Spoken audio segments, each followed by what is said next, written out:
Lord, how much you desire to teach us in this gospel. First and above all, Lord,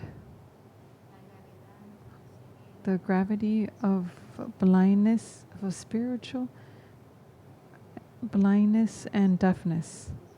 Let us see the example of those two disciples.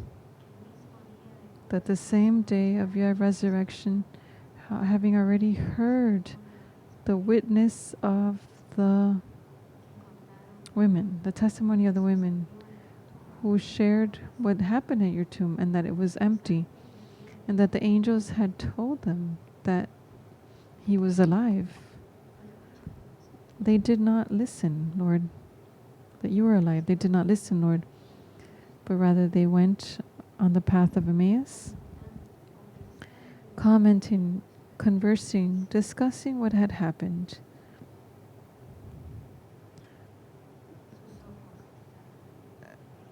Their eyes were veiled and they could not recognize you, Lord, because that's what happens when we speak so much and we listen so little what you want to tell us. When we are so full of our own opinions, commentaries, and as much as you're in front of us speaking to us, teaching us, revealing yourself to us, we cannot see you and nor we can listen to you because we are too full of ourselves. We cannot recognize you or recognize your works because we are blind with our own logic. And Jesus asked them, what are you talking about? Why are you so sad? How is he not going to ask them why they were sad? Because they had just listened that he had risen from the dead. And yet they walk with sadness because they heard, but they did not listen. Lord,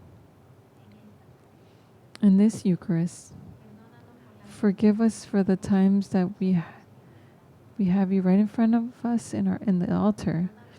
Forgive us for the times that we listen to your word and we continue attached to our own thoughts, to our logic, our opinions, and we don't let you speak. Forgive us, Lord, for the times that you reveal yourself to us in the simplicity of the Eucharist.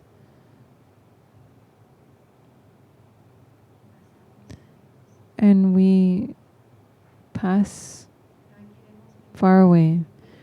But today we will ask you that as we receive sacramentally or spiritually, that since these men were blind and deaf, spiritually, it was a moment of grace for them. When you sat at their table, when you took the bread, you blessed it, broke it, and gave it to them. Then the miracle took place, that their eyes were opened and they recognized you. Today we ask you for us and for the entire world that before the humility of the Eucharist, our eyes may be opened, that we may realize who is on the altar, that we may realize that you are alive and you have remained with us to break the bread and give us your blood. That this Eucharist, may the scales of our eyes fall and the deafness of our ears fall, and our souls may be opened to contemplate you, recognize you in the altar.